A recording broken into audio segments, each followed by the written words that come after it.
Raúl, Listo, ya está. ya, docente, buenas noches. Hoy día vamos a poner sobre el aspecto de la reforma agraria. La reforma agraria de 1930 a 1990. Cambios y permanencia. En esta presentación explora sobre la reforma agraria en el Perú de 1930 a 1990, analizando los cambios políticos, sociales y económicos. Discutiremos sobre la influencia en el Perú de hoy en la desarrollando la interpretación histórica. Contexto histórico de 1930 a 1960. Perú antes de la reforma. Había desigualdad en latifundos predominaban. Menos el 2% controlaba el 70% de la tierra cultivable.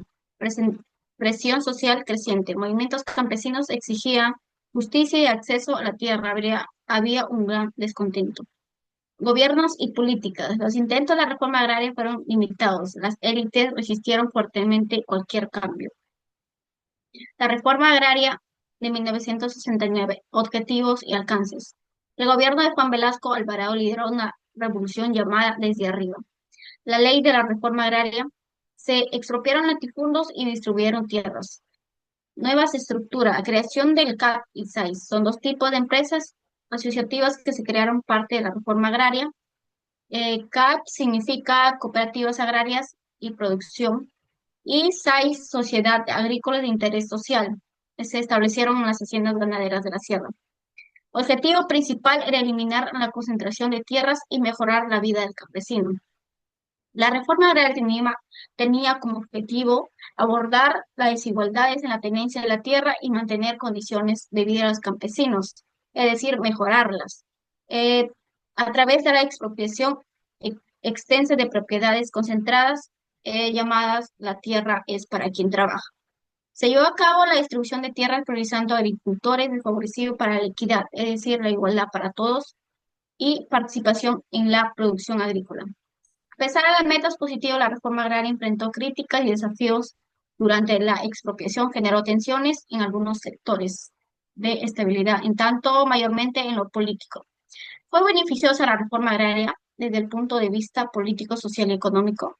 Consideremos que la reforma agraria en nuestro país no fue beneficiosa, tanto en lo social, político y económico, debido a que los resultados no fueron positivos, lo que muestran retrocesos productivos y persistencia de la pobreza, conflictos sociales y desconfianza institucional, mayormente que se centró en el Estado, en el gobierno de Juan Velasco Alvarado. Lo que evidencia eh, un mal acompañamiento inadecuado y políticas coherentes, no era un objetivo de desarrollo de justicia que se proponía supuestamente esta reforma agraria creada para la igualdad de tierras entre los campesinos. La reforma agraria peruana, transformación política, económica y social. La reforma agraria de 1969, impulsada por el gobierno de Juan Velasco Alvarado, representó uno de los cambios más profundos en la historia del Perú. Esa transformación radical buscó romper con siglos de desigualdad, redistribuyendo el poder político y económico que había estado concentrado en manos de una élite terrateniente. A lo largo de esta presentación analizaremos tres dimensiones fundamentales de la reforma agraria: su impacto político en la democratización del campo, sus resultados económicos y sus consecuencias sociales para los campesinos peruanos. Siguiente. Ruptura con el poder oligárquico y democratización del campo. Participación política. Reconocimiento de campesinos como actores políticos legítimos. Nuevas instituciones. Creación del CINAMOS para promover la organización campesina. Redistribución del poder. Debilitamiento de hacendados y empoderamiento de sectores marginados. Durante décadas, Perú estuvo marcado por una estructura social profundamente desigual, donde una élite terrateniente concentraba enormes extensiones de tierra e influencia del Estado. Esta concentración del poder impedía la participación de la mayoría rurales y perpetuaba en un sistema de exclusión. La reforma agraria de 1969 buscó transformar radicalmente este panorama, al quitar la tierra de los grandes propietarios y entregarla a los campesinos, ya que se rompía un sistema de, de denominación y más que nada transmitiendo un mensaje claro al poder político, ya que no podía pertenecer solo a unos pocos. Siguiente, por favor. Impacto económico y social de la reforma agraria. Dimensión económica. Se expropiaron más de 9 millones de hectáreas, beneficiando a unas 3.000 familias a través del decreto de ley número 17716. Las tierras fueron entregadas colectivamente mediante cooperativas agrarias de producción, CAP, y sociedades agrícolas de interés social, SAIS. Sin embargo, el Estado no brindó suficiente asistencia técnica, acceso al crédito, lo que resultó en una disminución de la producción agrícola en muchos sectores. Dimensión social. Por primera vez como ciudadanos, con derechos, incluyendo el derecho de la propiedad de la tierra en el que trabajaban. Las comunidades indígenas y campesinas pudieron fortalecer sus lazos identitarios y culturales, acompañados de campañas de analfabetización y atención médica rural.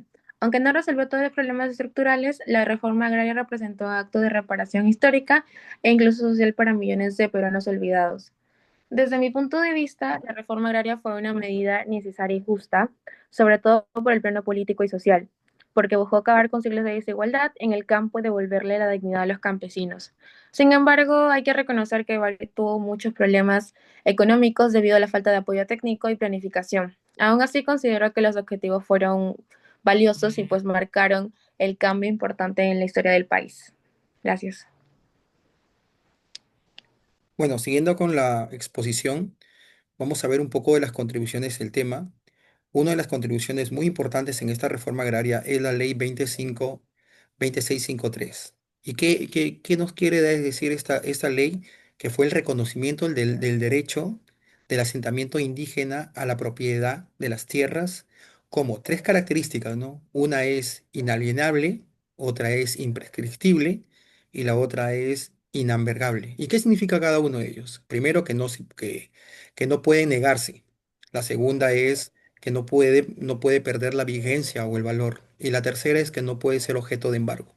Estas tres características permitieron que la población indígena, gracias a la reforma agraria, ha permitido que un acto de justicia, más que todo de la redistribución de estas tierras. ¿Y esto qué pasó?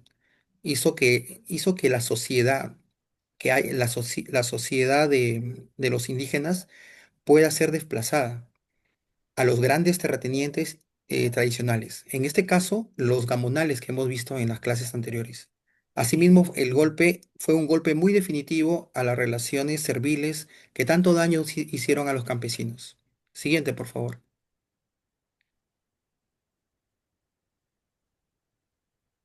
Entonces, una de los, de los propósitos de esta reforma es que fue la democratización de la sociedad rural, donde la posible incorporación de millones de peruanos a la colectividad política y a la condición de ciudadanos. Esto es importantísimo para esta democratización. Entonces, la posición, desde mi punto de vista de la posición para esta reforma agraria es que esta reforma agraria tuvo, o sea, tuvo que resolver que más de o sea, esta reforma agrícola tuvo dos características. Uno, que el 72%, 72,5% de la población rural sigue siendo pobre. Y el otro 40,3% es que el modelo económico desfavoreció al tema de la reforma agraria. Otro propósito muy importante es que la reforma agraria lo que hizo fue que el agricultor venda sus tierras y con ese dinero pueda emigrar a las ciudades. Y ahí encontramos con la migración desde la sierra hacia la costa. Ahí encontramos eh, el tema de las barriadas, el tema de los pueblos jóvenes que afectó mucho ciudades grandes como Lima, ¿no?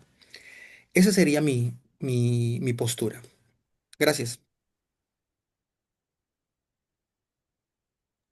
Bueno, para concluir el tema, voy a hacer saber mi postura acerca de esta reforma que se dio en el proceso de Juan Velasco Alvarado. Personalmente considero que la reforma agraria llevaba a cabo durante el gobierno de Juan Velasco Alvarado, que se dio en 1969, fue un cambio profundo, necesario, pero también mal ejecutado en varios aspectos. Por un lado, reconozco que esta reforma respondió a una realidad muy injusta, una estructura agraria denominada por pocas familias, donde la gran mayoría de campesinos vivían en condiciones de explotación y pobreza extrema. La redistribución de tierras buscadas terminar con el latifundios y darle poder a quienes realmente trabajaban la tierra, que en sí era este propósito, De esta perspectiva, por así decirlo, la reforma agraria representó un avance hacia una mayor equidad social, ¿no? Buscó dignificar al campesino, dándole protagonismo en un desarrollo del país.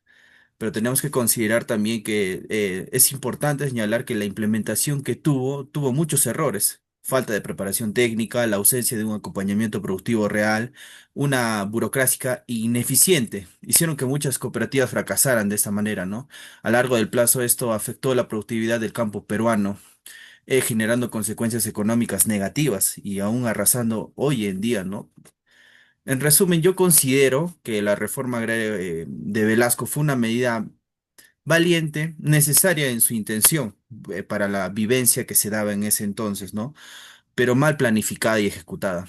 Nos deja una lección clara, ¿no? No busca con tener, no, o sea, no basta con tener buenas intenciones, sino se cuenta con un plan sólido también. Creo que debió ser más manejado la ejecución. Inclusive debió ser inclusivo y sostenible para lograr un verdadero cambio social, ¿no? La primera diapositiva, la anterior, por favor, compañero, donde empezamos con la conclusión. Perfecto. Para concluir este tema y la exposición, la reforma agraria implementada durante el gobierno de Juan Velasco Alvarado fue uno de los procesos de transformación estructural más profundos del siglo XX, ¿no? En el Perú. No solo implicó cambios económicos, sino que buscó reconfigurar las relaciones sociales, políticas y culturales en el ámbito rural, bajo el lema del campesino patrón ya no comerá más de una pobreza. Su objetivo fue erradicar y redistribuir la tierra, rompiendo con siglos de exclusión del campesino andino e indígena, ¿no? La siguiente diapositiva, por favor.